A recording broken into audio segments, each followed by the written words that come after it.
Hello everyone, bonjour.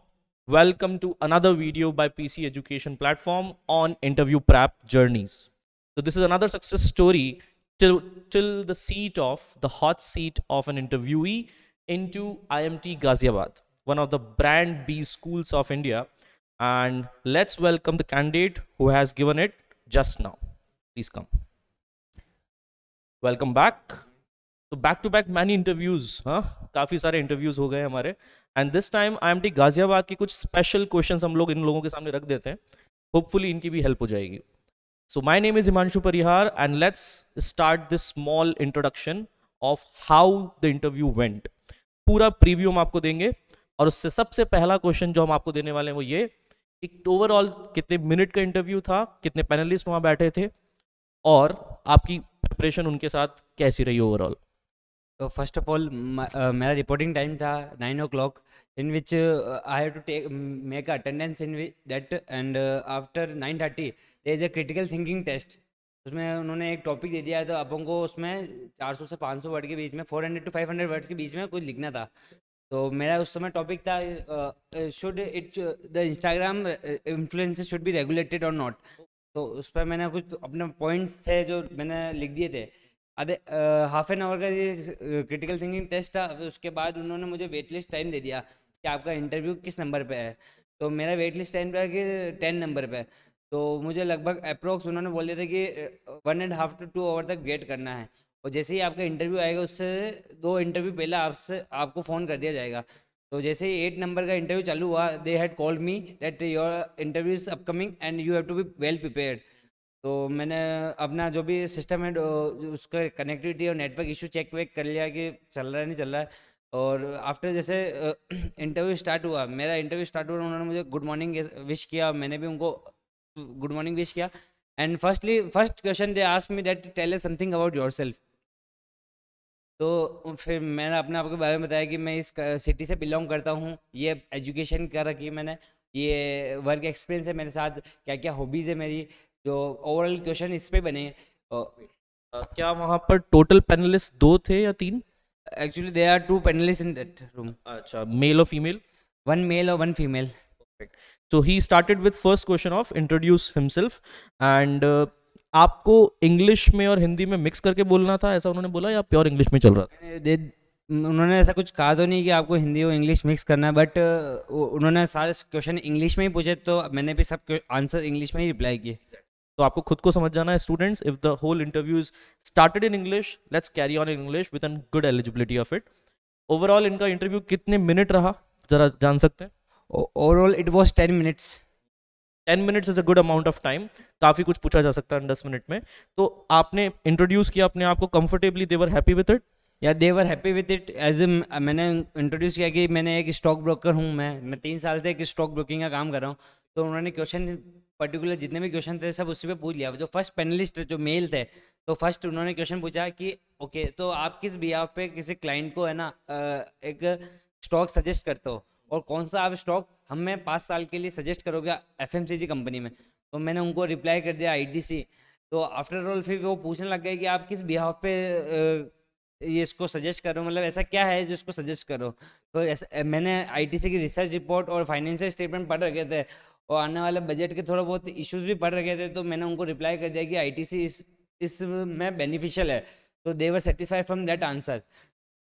So please mark students, आपके answers hollow answers या shallow answers बिल्कुल भी नहीं चलेंगे. They have gone deep into what authentic answers you are giving. If they are real enough, तो आप उनके पीछे बैकग्राउंड भी देखते होंगे कि आप जब किसी को रिकमेंड कर रहे हो वो स्टॉक्स, तो शायद उन्होंने बहुत अंदर जाकर एग्जैक्टली पूछ लिया है इनसे कि रियलिटी में आप बताओ क्या देखते हो बैकग्राउंड में, अगर आप एक्चुअली ये चीज़ें कर रहे हो. तो आप भी कोई भी चीज़ें कर रहे हो, अगर आप गिटार भी बजा रहे हो तो गिटार के अंदर कितनी स्ट्रिंग्स होती है, कितने म्यूजिक नोट्स पर आप काम करते हो, ये टेक्निकल डिटेल्स के लिए रेडी रहिए. If you are really doing it and giving the answer, be ready for the cascading questions as well. What was the next question? Next question उन्होंने ये पूछा, जो ITC जो कंपनी है ना, उनके कॉम्पिटिटर क्या क्या है. तो उन्होंने 5 कॉम्पिटिटर के नेम पूछे जो मैंने बता दिए. As well as first panelist was satisfied completely, and he shifted to the camera to the next panelist that she was a female. And first question from her side, at what is the PE ratio. What is the P ratio, as मैंने BCom में पढ़ रखा था P ratio क्या है, और particular fundamental analysis में भी काम आता है पी रेशियो, तो I have replied them. And फिर पी रेशियो उन्होंने पूछा कि अगर बड़ा हो, मतलब पी रेशियो ज़्यादा हो तो अच्छा रहता है, पी रेशियो कम हो तो अच्छा रहता है। एंड कोई कंपनी है उसका पी रेशियो क्या है, एंड लिवरेज क्या है, पर्टिकुलर यही क्वेश्चन थे। फिर सेकंड क्वेश्चन उनका ये था कि आने वाले टाइम पे जो स्टार्टअप हो रहा है, अभी ये स्टार्टअप का ट्रेंड चल रहा है, तो उसमें मतलब स्टार्टअप अपने वैल्यूएशन कैसे डिसाइड करते हैं। तो पर्टिकुलर मैंने इस पर कुछ ज़्यादा पढ़ा नहीं था, बट मैंने एक आर्टिकल पढ़ा था जो उस पर एक लाइन थी कि they make the valuation on the basis of the revenue. तो मैंने उनको ये रिप्लाई कर दिया था। फिर उन्होंने एक दो काउंटर क्वेश्चन किए इस पर, लेकिन मैं आउट ऑफ नॉलेज था, जो फिर मैंने उनको सॉरी कह के नेक्स्ट क्वेश्चन पे शिफ्ट कर लिया। I think shark tank is one thing जिस पर काफ़ी सारे क्वेश्चंस इन दिनों बन रहे हैं। Most of these panelists are from IIMs itself. Shark tanks में इतना याद रखना, अभी जितने भी अलग अलग लेवल के competitions at domestic level, national level या स्टेट लेवल पे भी हो रहे हैं, ये बिजनेस आइडियाज़ की पिचिंग के लिए बेस्ट चीज़ है जो आप लोग खुद भी एक्सेस करिए। Even we ourselves also have gone through many of the shows so that our startup ideas can be better enough. Shark tank के पिचेस में वैल्यूएशन हमेशा आती है, so that question was straight on the point कि valuation कैसे निकालते हो। I think एक 10x फैक्टर है रेवेन्यू का जो आपने शायद उनके साथ शेयर किया हो। दैट फैक्टर सेज कि जितना भी रेवेन्यू आ रहा है उसका 10x करके हम वैल्यूएशन प्रस्तुत कर सकते हैं, लेकिन अब उसको वैलिडेट करने के लिए वो अपने आइडेंटिफिकेशंस देते हैं कि हम फ्यूचर में क्या प्रोस्पेक्ट रखते हैं। तो ऐसा ही क्वेश्चन इनके साथ भी पूछा गया, B ready for these hot trends going on in the market. What was the wrap up question if you can ask and share?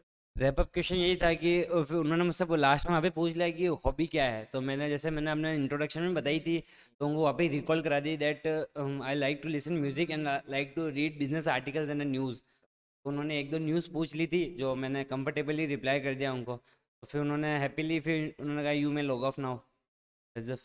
हम एक बात तो कंफर्म है, बहुत सारे इंटरव्यूज आप दे चुके हो। IMT गाजियाबाद का हम लोग रिकॉर्ड इंटरव्यू कर रहे हैं, ऑलमोस्ट 3rd या 4th नंबर का है।